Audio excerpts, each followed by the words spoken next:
Bismillahirrahmanirrahim.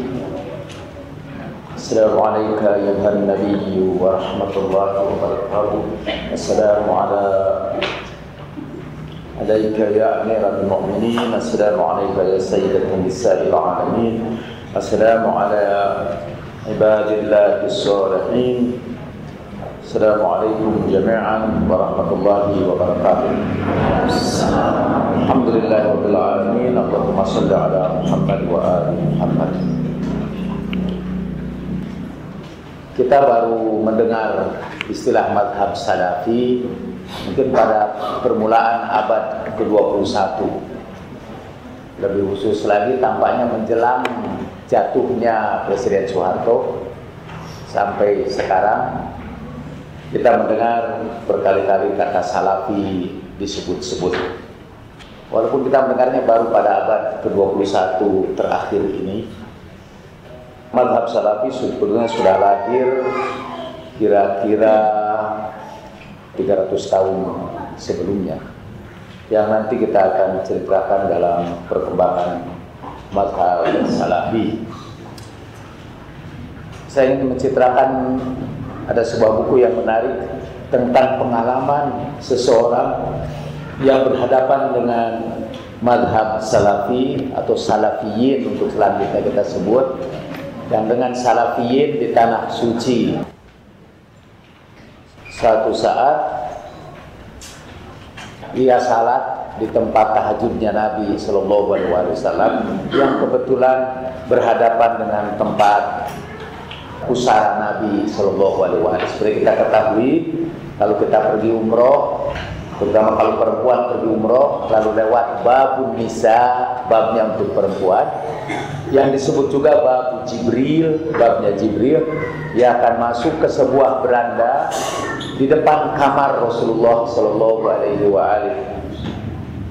Kamar itu tempat malaikat Jibril memohon izin kepada Nabi Sallallahu Alaihi Wasallam kalau ia bermaksud untuk mengunjunginya. Tempat itu juga tempat tahajudnya Rasulullah. Nah, pada waktu itu ulama besar dari sebuah negara Timur Tengah ini dengan khusyuk melakukan salat di depan kuburan Nabi itu, sampai ia diganggu oleh sebuah bentakan keras yang melarang dia salat kepada kuburan Nabi. Syekh, ini musyrik, tidak boleh menyembah Nabi Sallallahu Alaihi Wasallam.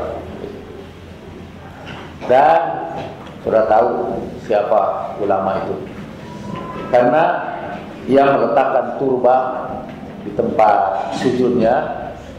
Kamu bukan saja menyembah Nabi, kamu juga menyembah tanah. Turbahnya dilemparkan sampai kena kepada tiang masjid dan pecah menjadi dua atau jadi berapalah. Dan waktu itu dia masih sholat, jadi terpaksa dilanjutkan sholatnya sampai selesai. Setelah selesai sholat, dia berkata sama orang yang berdatang, itu biasanya disebut mutawwi' atau petugas amar ma'ruf nahi munkar. Sekarang ini yang disebut amar ma'ruf nahi munkar ialah menyerang orang yang berbeda paham dengan kita.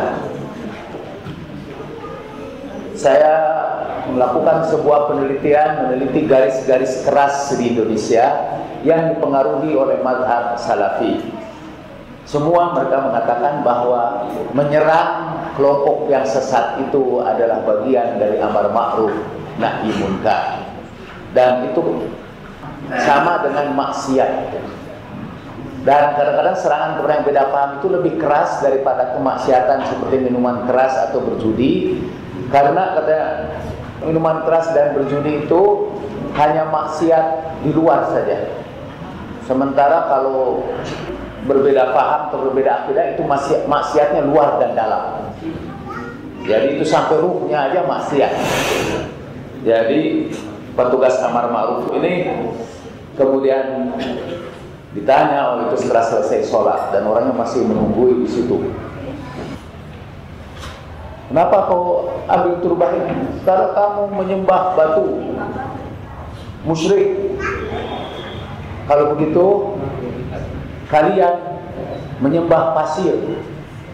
Kalau kalian salat di padang pasir, di mana kalian letakkan dahi kalian? Di atas pasir. Kalian penyembah pasir. Abadatul khusuk, kalian penyembah pasir. Kalau di masjid ini kalian bersujud di atas apa? Di atas karpet. Kalian penyembah karpet. Kalian penyembah karpet, tapi orang tuh pokoknya kamu tidak boleh membantah. Menghentikan tuh, kalau membantah kamu harus dipenjarakan. Illa sid. Ya, kata dia teringat ayat Al-Qur'an, wa idza khatabahumul jahiluna qalu salama. Kalau diajak ngomong sama orang jahil, ucapkan saja salam. Lagi pula sholat dia terganggu kan, sudah selesai, jadi dia meneruskan sholat. Cuma selesai sholat, di belakang itu malum lagi di tanah suci ada orang yang kelihatannya berwibawa, orang itu cakep, tinggi besar. Dia tanya, kalian tuh, Anda tahu ya bahwa saya tadi bertengkar dengan petugas amar ma'ruf nahi munkar itu? Iya, tapi kita tidak tahu apa yang dipertengkarkan. Dia ceritalah tentang turbahnya. Itu turbah apa sebetulnya yang dia lemparkan itu? Itu turbah di tanah Karbala. Turbahnya Imam Husain yang ketika ia syahid, ia meneteskan darahnya di atas turbah itu. Lalu dia seperti terkejut dan dia berkata, saya ini datang dari Maroko dan saya ini keturunan Imam Hasan.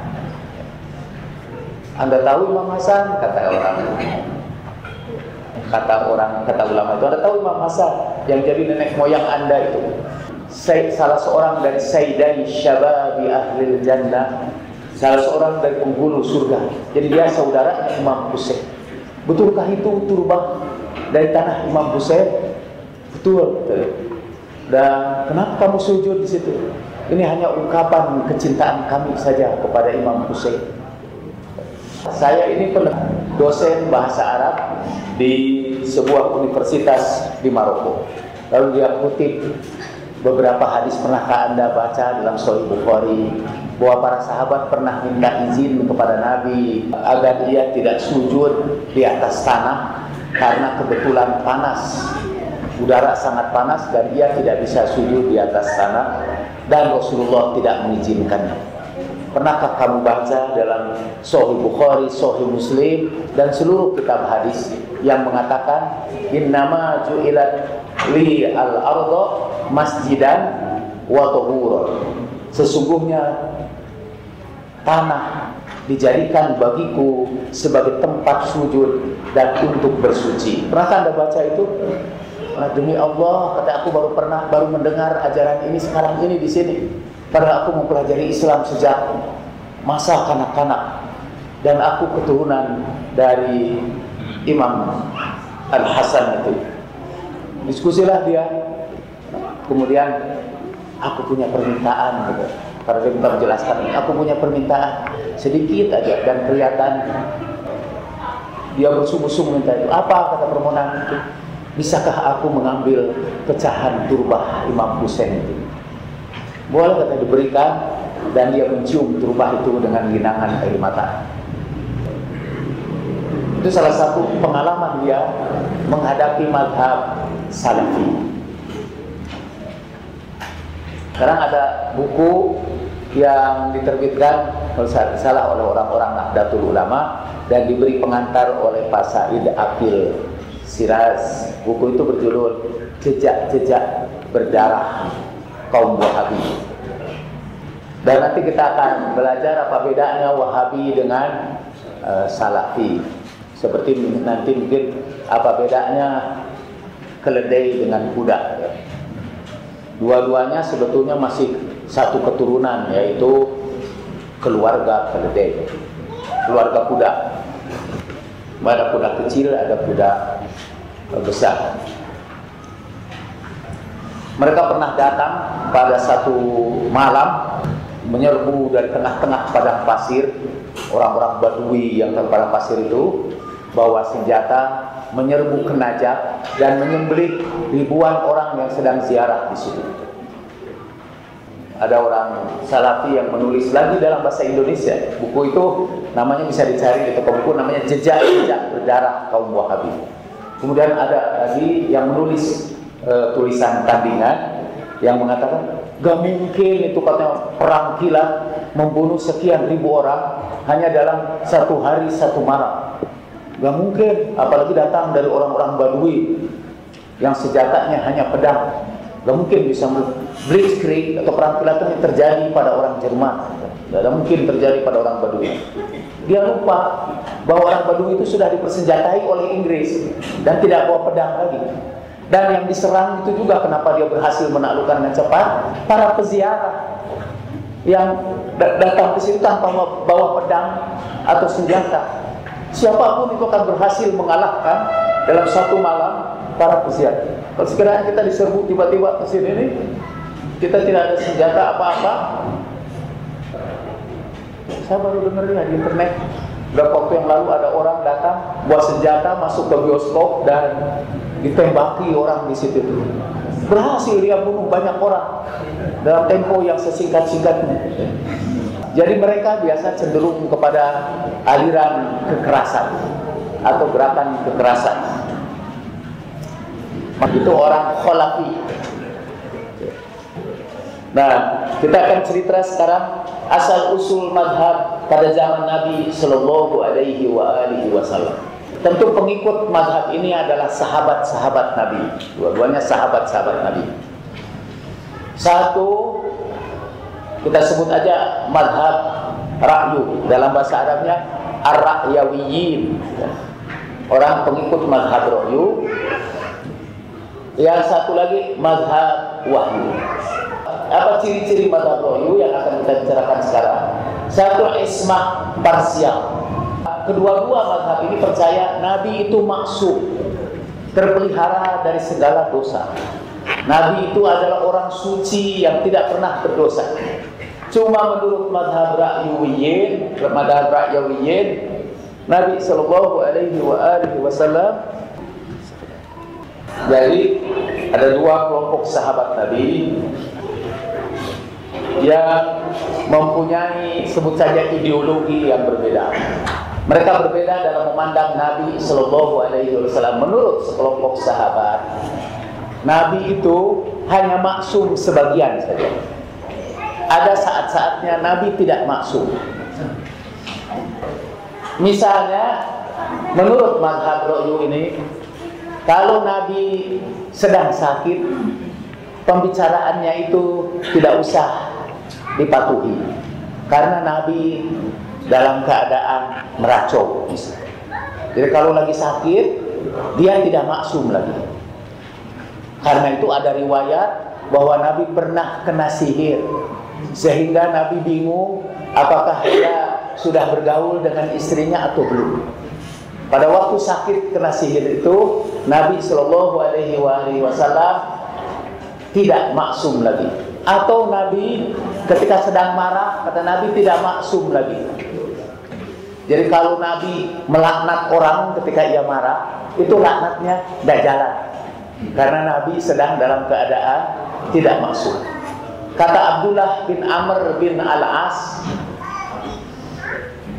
putranya Amr bin Al-As, dia ini rajin kalau datang ke hadapan Nabi, ia menuliskan hadis-hadis Nabi di atas kertas, dia tuliskan. Ditegur ketika dia pulang, orang-orang Quraisy menegurnya.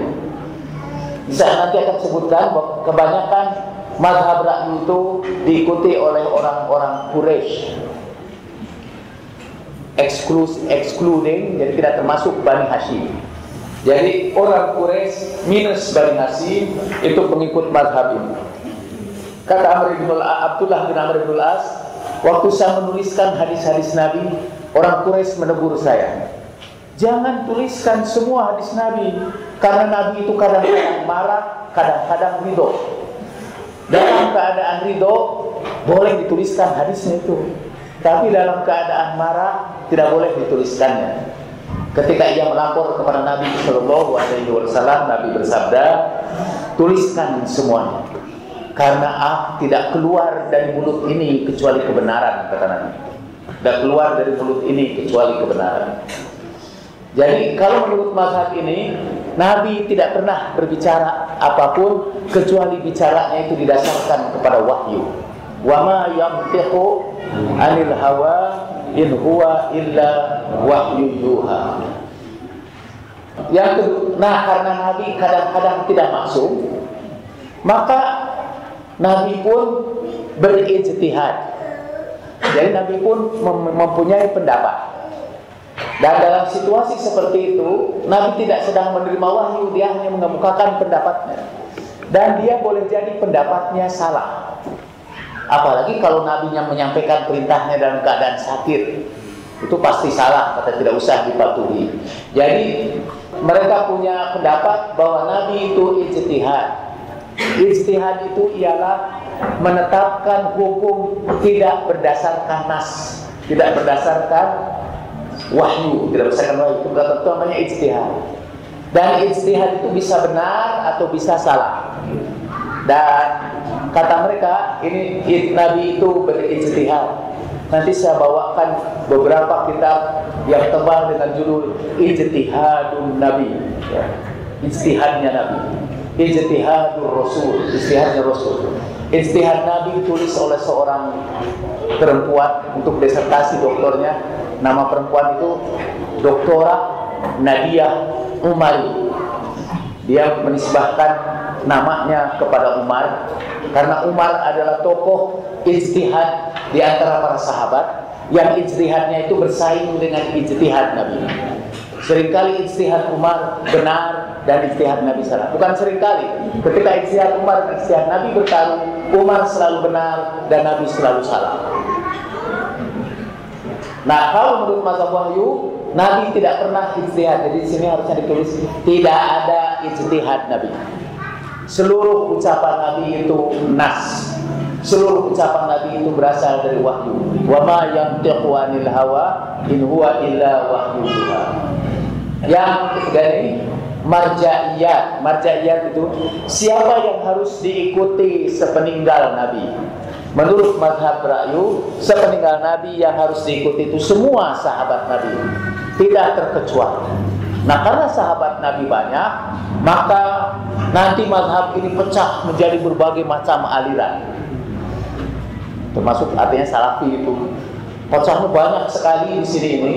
Karena bayangkan kalau sahabat itu ada 114.000, kata menurut salah satu catatan. Malum waktu itu tidak ada petugas sensus kan. Jadi 114.000 sahabat itu harus diikuti. Masing-masing bisa punya pendapat yang berbeda-beda.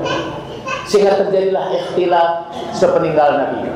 Menurut mazhab wahyu ini tidak marja'iyat semua sahabat, tapi marja'iyat kepada ahlul bait Nabi Sallallahu Alaihi Wasallam. Nah, dua mazhab ini terpecah menjadi dua aliran besar. Kita akan cerita contoh-contoh ismah parsial. Satu peristiwa sebelum perang Badar. Ini ayat ketika sebelum terjadi perang Badar. Nabi Sallallahu Alaihi Wasallam bermusyawarah dulu dengan para sahabatnya. Jadi waktu itu pasukan rombongan dagang Abu Sufyan baru datang dari Syria, dari Sam, dan mau menuju ke arah Madinah. Nabi mengusulkan ada dua pilihan ini.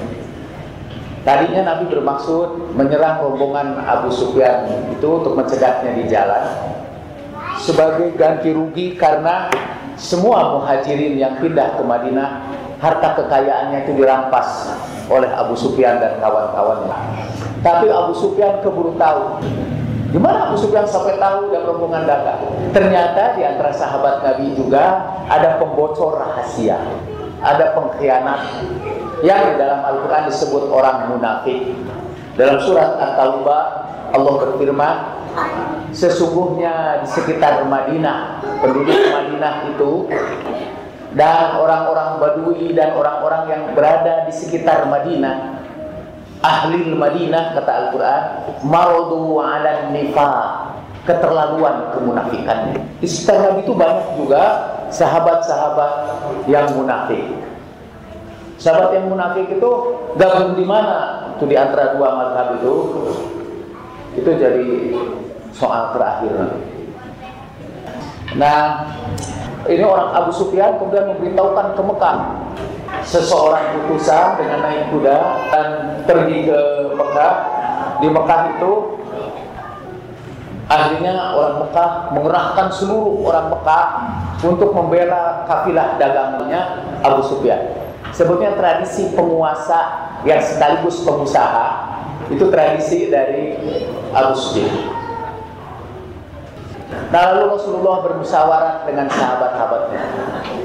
Untuk saudara ketahui, ada sebagian besar sahabat yang tidak mau pergi bersama Rasulullah untuk meninggalkan Madinah. Kita keluar Madinah, kita song-song musuh. Sampai ayat ini berkata, ini kama akhrajaka rabbuka min baitika bil haqq, sebagaimana Tuhan kamu telah menyuruh kamu keluar dari rumah kamu, itu dari Madinah, bil haqq, dengan kebenaran. Wa inna fariqan minal mu'minina lakarihun. Tiba-tiba sebagian dari para sahabat itu, di sini sebutnya mukminin. Para mukminin itu benci untuk ikut bersama Nabi. Yujadilunaka fil haqq, malah mereka mendebat kamu. Yang mendebat ini bukan orang kafir, ini bukan. Walaupun dalam terjemah Departemen Agama atau dalam tafsir-tafsir itu disebutkan bahwa ini kaum musyrikin yang membenci itu.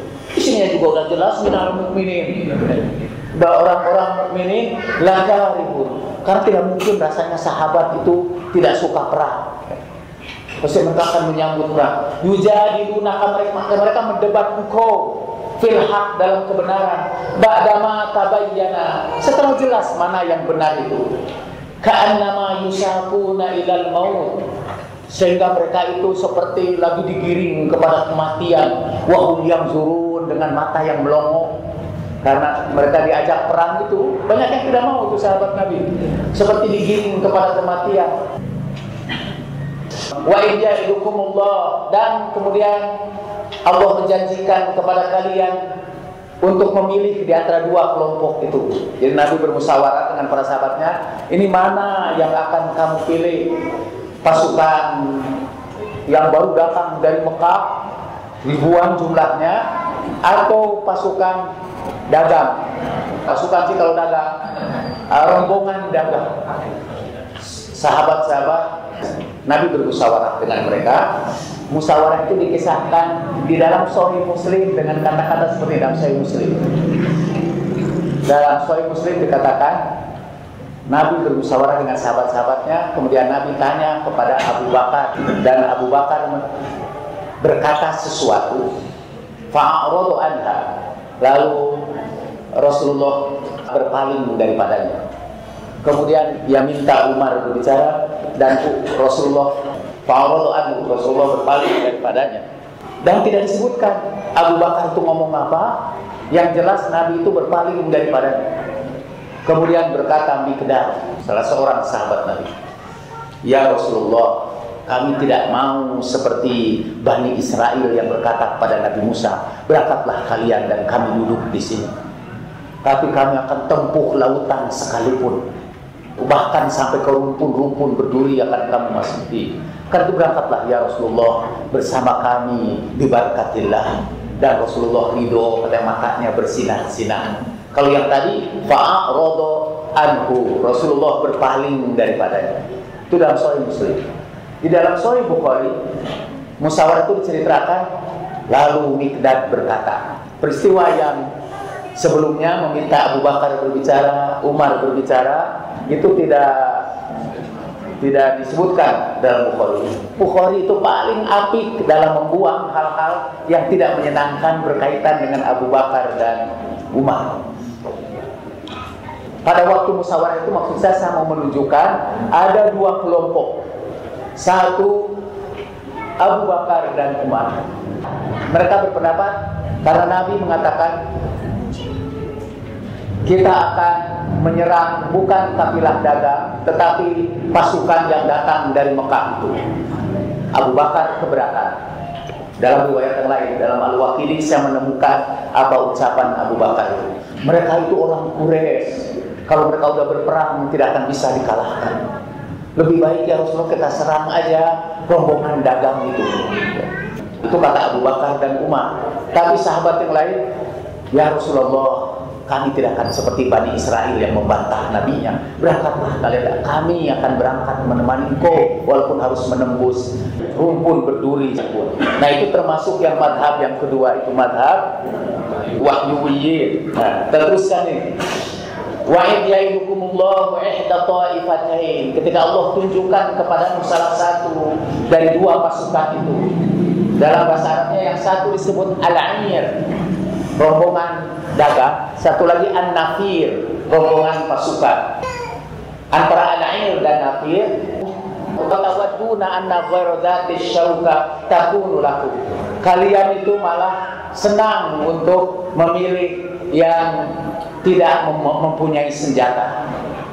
Wa yuridullahu ayyuhiqul haqqo bi kalimatih wa yaqta'u dabirul kafirin. Allah ingin membuktikan kebenaran itu benar dengan kalimahnya dan memotong payahnya orang-orang kafir. Liyuhiqqal haqqo wa yubtilal batila walau karihal mujrimun. Allah ingin tunjukkan yang benar itu benar dan yang batil itu batil walaupun benci para pendosa itu. Menurut saudara siapa maksud para pendosa itu? Jangan dulu jawab. Ya, nanti setelah itu kemudian Nabi tawarkan, apa saya ini mau menyerang pasukan itu, kata mereka, kata satu rombongan, dan rombongan itu yang membantah Nabi itu lebih banyak daripada yang mengikuti Nabi. Dalam Al-Quran disebutkan, minhumul mu'minun wa aktsaruhum fasiqun. Sebagian di antara mereka itu mukmin, wa aktsaruhum, tapi kebanyakan mereka itu fasik. Jadi sebetulnya rombongan sahabat yang satu itu masuk kelompok mayoritas. Dan kelompok mayoritas itu di sini sampai Al-Quran menyebutnya lakum, kepada kamu. Wa tawadduna, dan kamu yang banyak ini menginginkan yang tidak bersenjata untuk bagian kamu. Wa yuridullah, padahal Allah menginginkan kalian harus menyerang kepada pasukan bersenjata dan kalian bakal memperoleh kemenangan. Itu bukti pertama adanya dua golongan ini. Nah ini kisahnya itu. Ketika Nabi sampai di suatu tempat yang bernama Zafran, datanglah berita tentang keberangkatan pasukan bersenjata Quraisy yang memanggil para sahabatnya, bagaimana pendapat kalian? Mana yang mau kalian pilih, al-air atau an-nafir? Ini saya sedang mengutip hadis.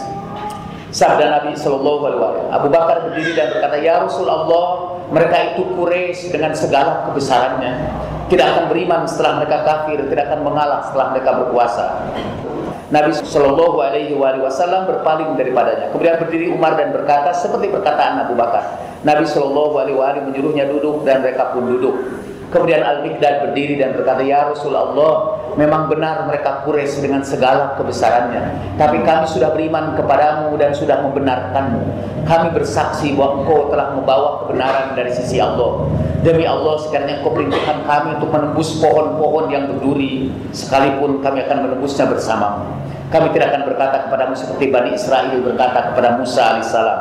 Mereka berkata, hei Musa, kami sekali-kali tidak akan memasukinya selama-lamanya sebagai mereka ada di dalamnya. Karena itu pergilah kamu bersama Tuhanmu dan berperanglah kamu berdua. Sungguhnya kami hanya duduk menanti di sini aja. Dia sebetulnya menyindir kepada kelompok yang pertama itu. Tapi kami akan berkata, kata Miqdad, berangkatlah kau bersama Tuhanmu, berperanglah dan kami pun akan berperang bersamamu. Demi Allah, kami akan berperang di samping kiri dan kananmu, di hadapanmu. Sekiranya engkau akan menempuh lautan, kami pun akan menempuhnya bersamamu. Sekiranya kami harus menyeberang sampai ke Habsi, kami akan mengikutimu. Kata-kata itu sebenarnya lebih jelas lagi diucapkan oleh seorang Ansor, jadi pengikut madhab yang wahyuwiyin itu, antara lain orang-orang Ansor. Kebanyakan itu orang-orang Ansor.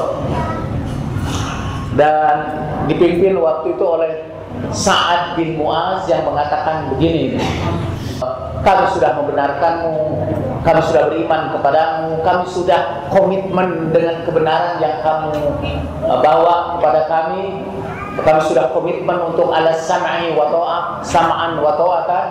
Nah, ini contoh kelompok yang kedua, Sa'ad bin Mu'az. Yang kedua ini tidak saya terjemahkan untuk mempercepat pembicaraan. Jadi dari peristiwa itu kita lihat ada dua kelompok. Dan sekarang bukti yang kedua bahwa ada dua kelompok itu. Ini apa yang terkenal sebagai tragedi hari Kamis.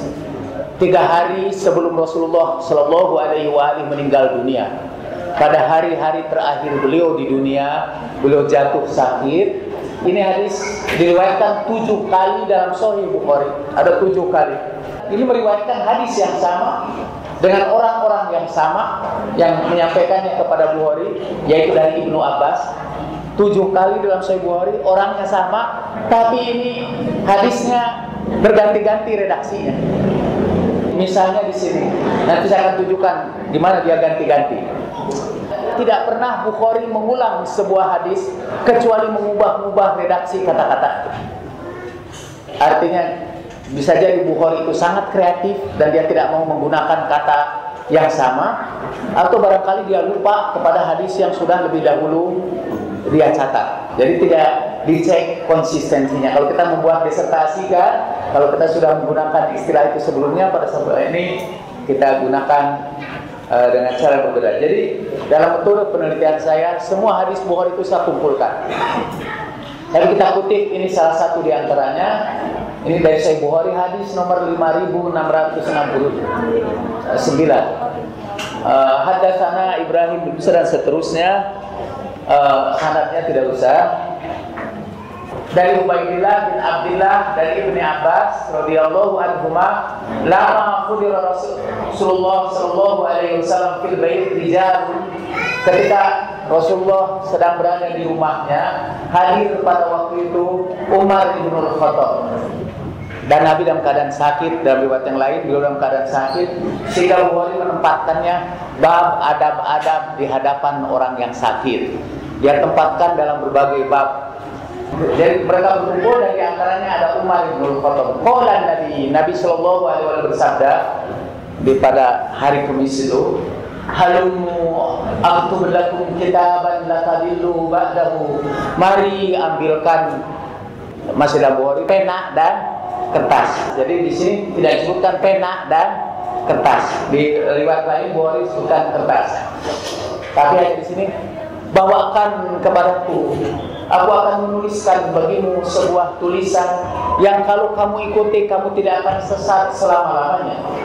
Di sini Umar langsung berkata, Inna Nabiyya sallallahu alaihi wasallam qad ghalaba alaihi al-wajh. Nabi itu dikuasai oleh penyakit panasnya. Dalam riwayat lain Umar itu berkata, hajarun Nabi, Nabi menggigo, Nabi meracau. Jadi tidak usah diikuti, jangan ambilkan itu catatannya untuk memberikan wasiat itu, karena Nabi sedang menggigo.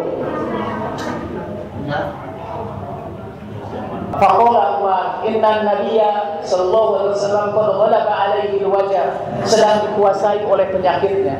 Wa indakum al-Qur'an, cukuplah pada kalian ada Al-Qur'an. Hasbuna kitabullah, cukuplah kitabullah bagi kami. Jadi tolak itu wasiat Nabi. Jadi hadis Nabi ditolak, alasannya karena Nabi sedang sakit. Dalam keadaan sakit ia tidak maksum lagi. Dia kehilangan maksumnya kalau sakit. Seperti saya tiba-tiba kehilangan kesolehan saya karena lagi sakit kepala. Fakhtalafa, nah maka terjadilah ikhtilaf. Jadi terpecahlah ini dalam dua madhab. Fakhtalafa ahlul bait, yang ada di rumah waktu itu ikhtilaf. Fakhtasomu, bahkan mereka bertengkar. Minhum man yaqulu, di antara mereka ada yang berkata, qarribu yaktub lakumun nabiyyu sallallahu alaihi wa alihi kitaban lan tadillu ba'daha. Bawakan itu kertas itu biar Nabi menuliskannya bagi kalian supaya kalian tidak sesat sepeninggalmu. Wa minhum man yaqulu, tapi sebagian lagi ada yang ngomong ma qala Umar, apa yang dikatakan oleh Umar. Jadi terpecah dua madhab. Satu madhab mengikuti Umar, satu madhab mengikuti Nabi karena dia mau melaksanakan perintah Nabi. Kalau Umar jangan dilaksanakan karena Nabi lagi menggigo, lagi meracau. Falamma aktsarul lahwa wal ikhtilafa 'inda Nabi, ketika banyak sekali perdebatan dan ikhtilaf, omongan-omongan yang tidak beruang di hadapan Nabi, qala Rasulullah bersabda, beliau masih berbaring dalam keadaan sakit dan sahabatnya bertengkar ramai sekali, lebih ramai dari anak-anak kita sekarang ini. Dalam riwayat yang lengkapnya Nabi bersabda, ada masih dalam Bukhari lainnya, qumu anni, pergilah kalian, get rid of me. La yanbaghi 'indi tanazu, tidak layak kamu bertengkar di hadapanku. Dan Nabi tidak jadi menyampaikan wasiatnya.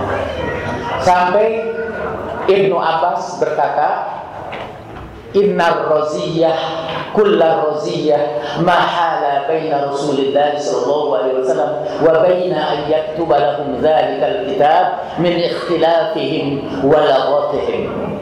Tragedi dari segala tragedi, kata Ibnu Abbas, ialah yang menghalangi Nabi untuk menuliskan wasiatnya, karena banyaknya pertengkaran di antara mereka dan karena banyaknya omongan-omongan yang kasar di antara mereka. Jadi berbuatnya kasar sekali, berebutan. Dan sebelum ada orang akhirnya mengambil kertas itu, Nabi sudah mengatakan, qumu anni, pergilah kalian daripadaku, tidak layak kalian bertengkar di hadapanku. Mengapa ini ada dua mazhab? Satu, bertengkar itu karena satu ingin mematuhi Nabi, satu lagi sependapat dengan Umar bin Khattab. Kalau sependapat ya nggak usah. Nabi lagi meracau, hajarun Nabi. Saya cek di dalam kamus tentang kata hajar, kata ghalaba alaihi wajah, yang di sini sih dia sesungguhnya ghalaba menguasai alaihi kepadanya al-waja'u, penyakit panas. Jadi Nabi lagi demam. Apa orang bisa menyebutnya kalau lagi demam kemudian bicaranya ngaco, menggigau.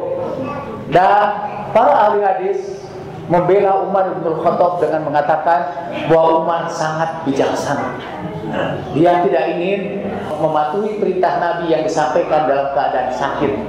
Dan menggigau dalam kamus disebutkan mengucapkan kata-kata yang tidak jelas maknanya, yang kata-katanya itu kacau balau susunannya, yang biasa diucapkan oleh orang sakit. Tapi marilah kita lihat, apa betul ucapan Nabi itu tidak jelas maknanya? Bawakan kepadaku kertas dan pena, biar aku tuliskan bagimu satu wasiat yang kamu tidak akan sesat sepeninggalku. Apakah kalau ada orang sakit, misalnya kita lagi berkumpul di hadapan orang tua, kita lagi sakit keras, tiba-tiba orang tua kita, dan Nabi memang mengucapkannya setelah pingsan, beliau kemudian membuka matanya, atau saya lah yang sakit keras itu berkumpul di depan saya, itu anak-anak saya, terus saudara-saudara juga, ini sahabat-sahabat saya, wa aksaruhum fasiqun, datang di hadapan saya, lalu saya berkata, ambilkan kertas dan pena, biar aku tuliskan bagimu wasiat yang kamu tidak akan sesat selama-lamanya. Apakah kata itu disebut meracau? Padahal begitu jelas. Kalau ngomongnya itu baru meracau. Dan ada seorang ulama besar di kalangan ahli sunnah yang mengatakan, kalau dari ucapan Nabi tidak mungkin itu meracau. Apapun artinya kata-kata hajaro itu, yang artinya meracau itu, apapun artinya, tapi itu sebuah perilaku yang tidak beradab di hadapan Nabi yang mulia. Dan itu ahli sunnah nih. Nanti kalau ada yang menuding saya menghina sahabat di bulan Ramadan, saya akan bacakan siapa ulama besar.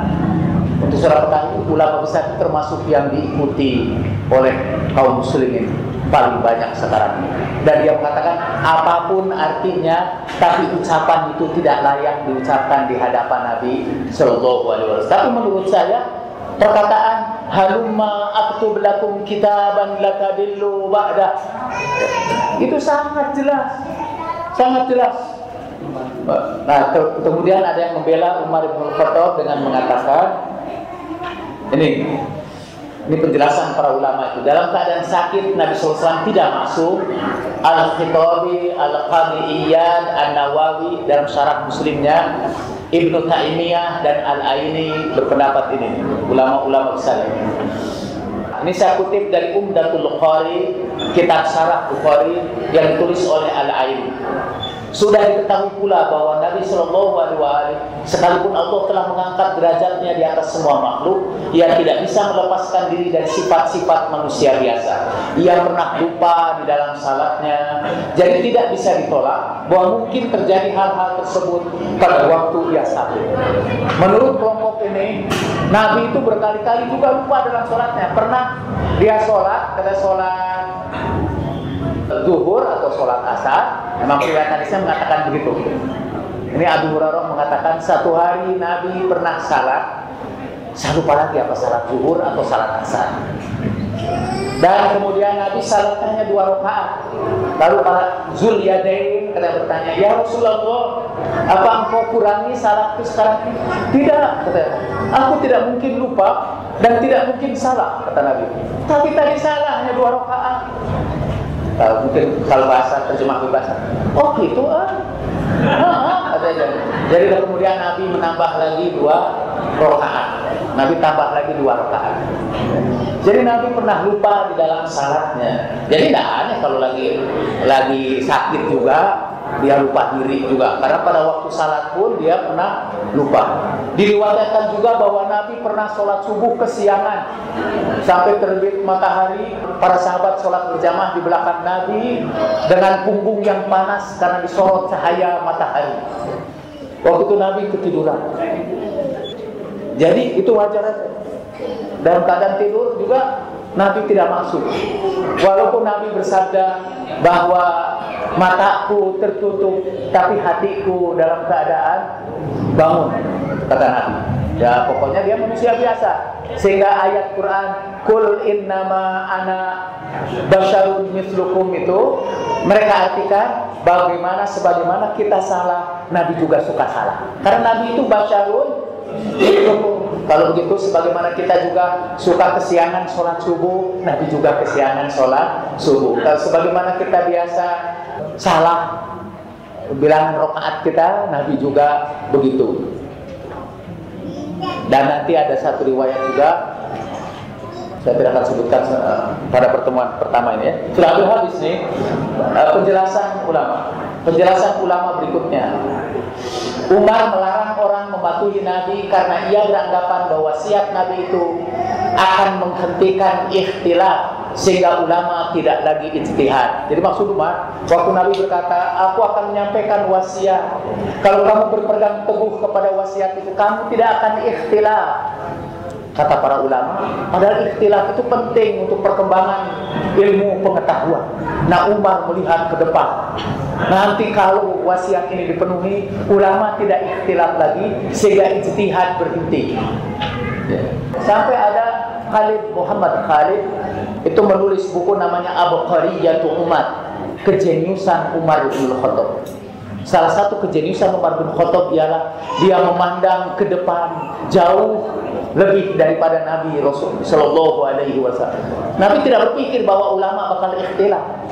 Kalau ini dipenuhi, nanti ulama tidak ikhtilaf lagi dan ilmu tidak berkembang. Dari segi itu memang benar, ilmu itu tidak berkembang kalau tidak ada ikhtilaf. Itu sebuah kesimpulan yang salah dari premis yang benar. Premisnya benar, yaitu bahwa kalau tidak ada ikhtilaf, ijtihad akan berhenti.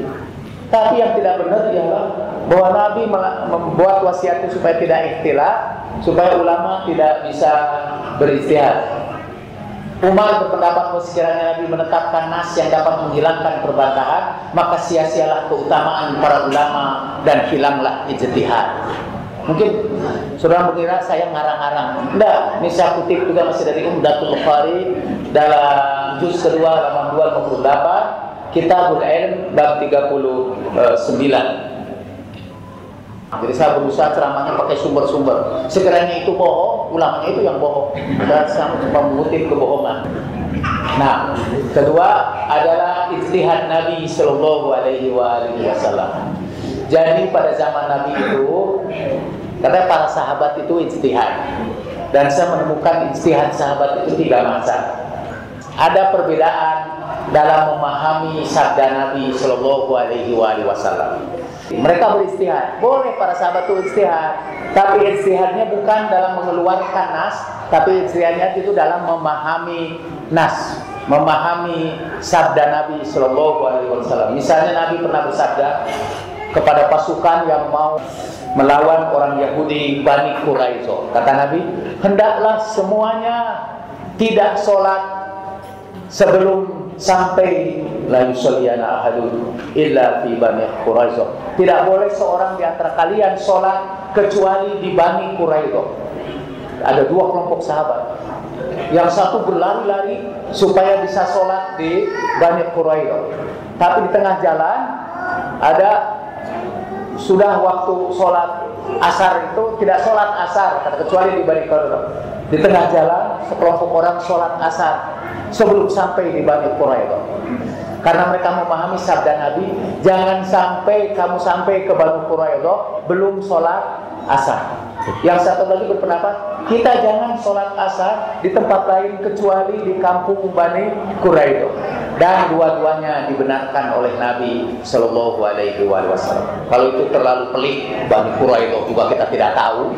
Lalu bagaimana pemahaman? Ini paling ini jelas. Dua orang sahabat berjalan di padang pasir, yang satu datang waktu sholat, kemudian tidak ada air, mereka tayamum dan dua-duanya sholat. Setelah itu melanjutkan perjalanan, sebelum habis waktu sholat, tiba-tiba ada air. Yang satu lagi tidak sholat, yang satu lagi sholat. Ketika sampai kepada Nabi Shallallahu Alaihi Wasallam, yang sholat satu kali saja dengan tayamum, Nabi bersabda, "Asobta sunnah, engkau sesuai dengan sunnah." Kepada yang sholatnya dua kali, Nabi bersabda, "Falaka ajrun marrotain, kamu punya pahala dua kali." Ini sebetulnya bukan ijtihad dalam memahami nas itu. Bukan ijtihad dalam memahami nas, tapi ijtihad dalam melaksanakan nas. Ada perbedaan dalam melaksanakan ini. Saya mau ambil contoh ijtihad dalam memahami nas. Ini nih. Pengertian menyentuh perempuan. Aula mastumun nisa. Dan sebetulnya seluruh ayat tayamum di sini ini termasuk ayat tayamum juga, dalam surat Al-Maidah ini ayat tayamum. Kalau kamu tidak ada air dan kamu dalam keadaan junub lalu kamu tidak ada air dan dalam perjalanan, hendaknya kamu bertayamum. Nah, pertama ada perbedaan pendapat tentang keseluruhan makna ayat itu. Ada yang berpendapat dalam memahami itu, ini terjadi di zaman Umar ibn Khattab. Ada orang datang kepada Umar bertanya, saya dalam keadaan junub, tapi tidak ada air. Apa yang harus saya lakukan? Gak usah sholat, kata Umar. Saya pernah 1 bulan tidak sholat karena junub dan tidak ada air. Jadi saya 1 bulan tidak sholat. Dia memahami ayat itu secara keseluruhan, bahwa dalam keadaan yang harus tayamum itu ialah orang yang sakit dan bepergian dan tidak ada air. Falam tajidu ma. Jadi kalau di rumah tidak bepergian dan tidak sakit, lalu tidak ada air, dan masuk ayat itu. Karena ayat itu kan, kalau kamu sakit atau dalam perjalanan lalu tidak ada air, tayamumlah kamu.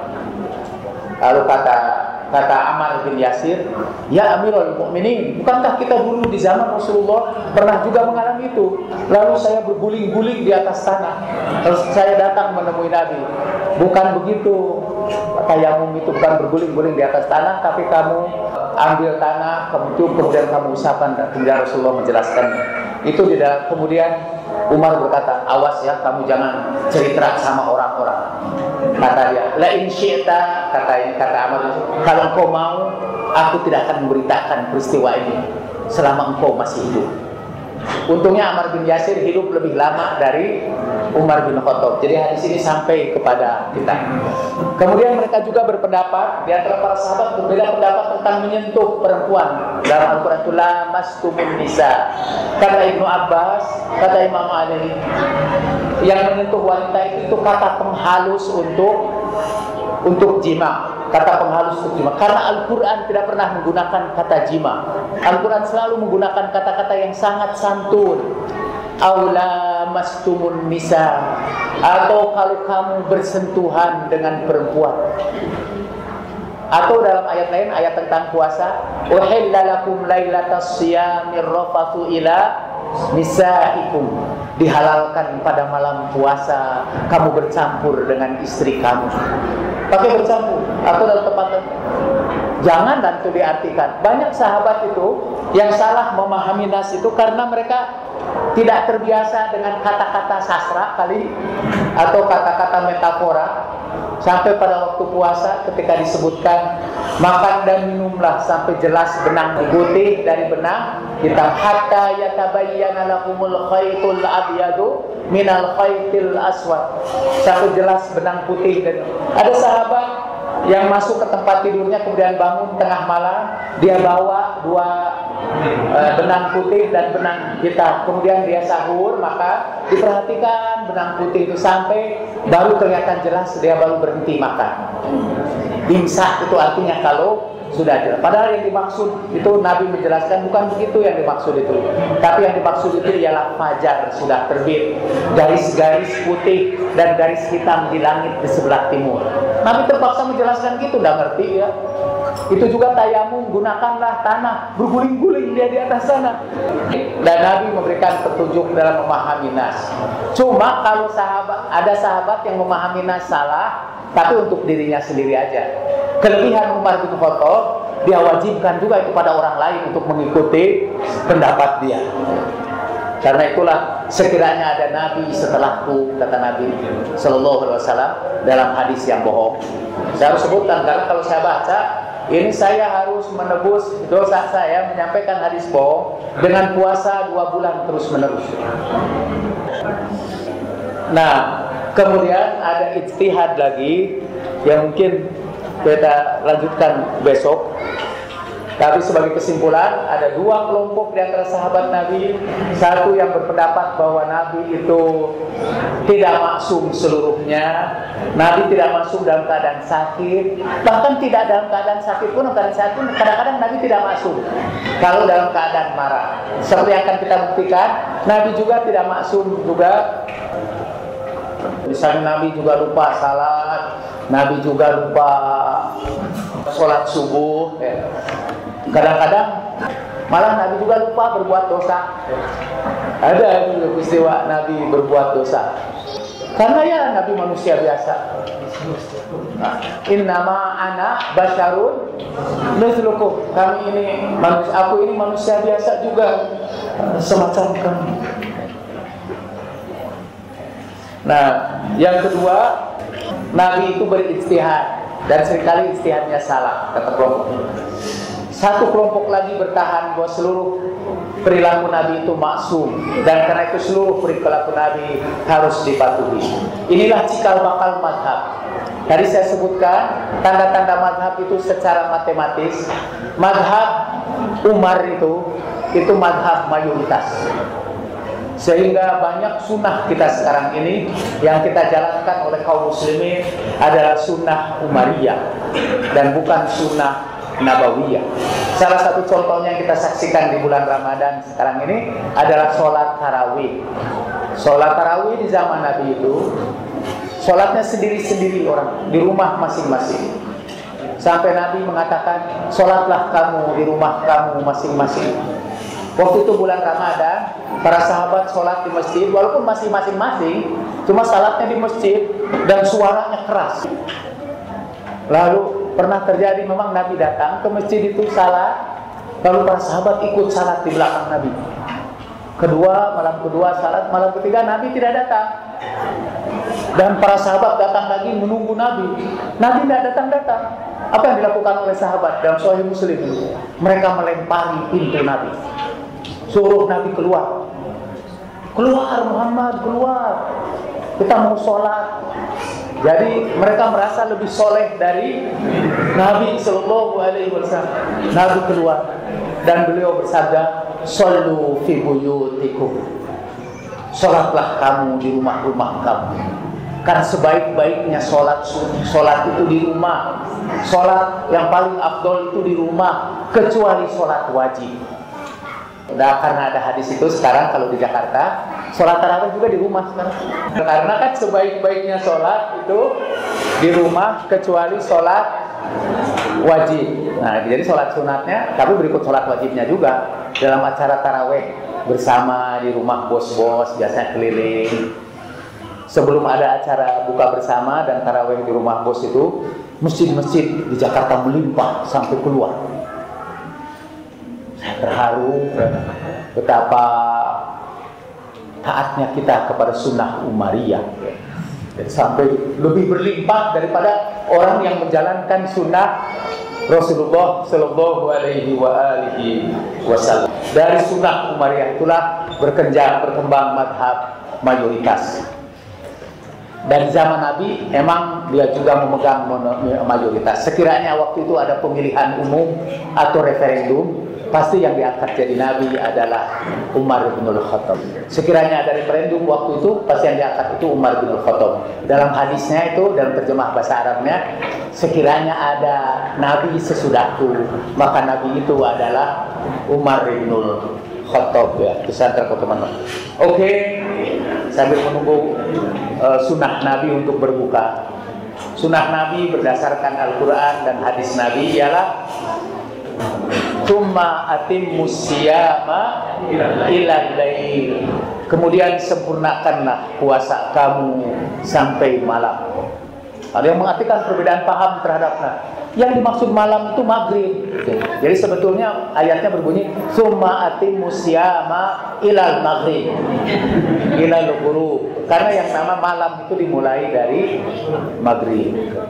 Tapi dari sunnah Nabi Shallallahu Alaihi Wasallam dan sunnah para imam yang melanjutkan madhab wahyuwiyin ini, ialah menangguhkan sampai kira-kira 15 menit setelah waktu sholat maghrib untuk berbuka. Bahkan sebagian orang-orang soleh baru berbukanya itu setelah sholat maghrib lebih dahulu.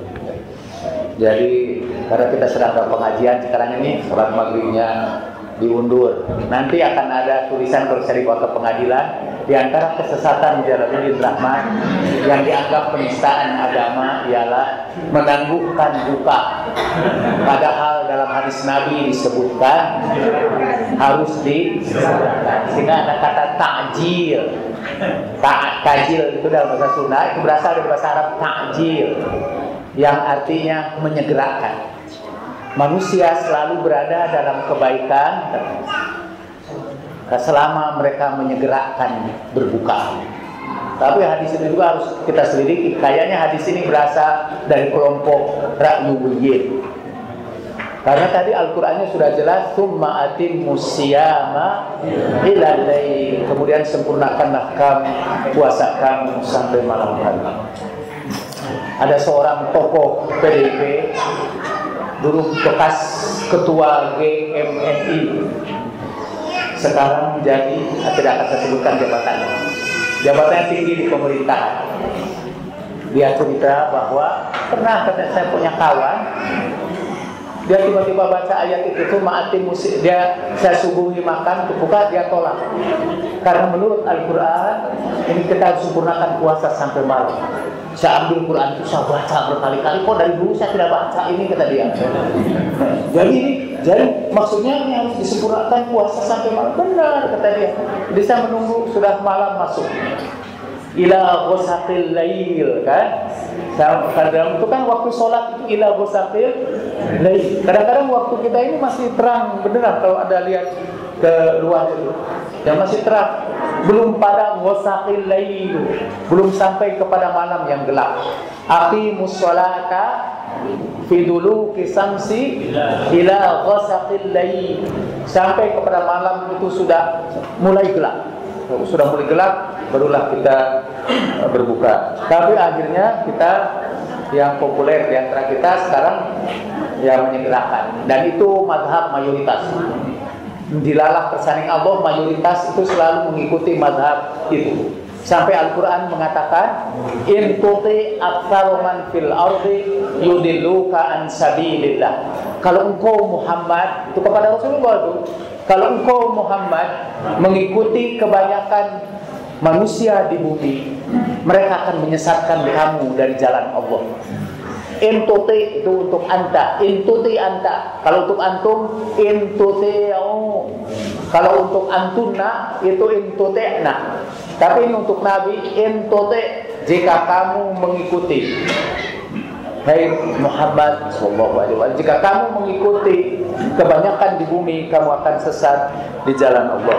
Nah, itu cikal bakal mazhab yang kemudian akhirnya terpecah kepada dua mazhab besar di dalam Islam dan mendirikan dua madrasah. Kata yang satu disebut madrasah Al-Khulafa, madrasahnya para khalifah karena dikembangkan oleh para khalifah sepeninggal Nabi, dan satu lagi madrasah Ahlul Bait alaihi wassalatu wassalam, madrasahnya keluarga Nabi. Oke, kalau ada pertanyaan, kalau ada tanya jawab kan ya.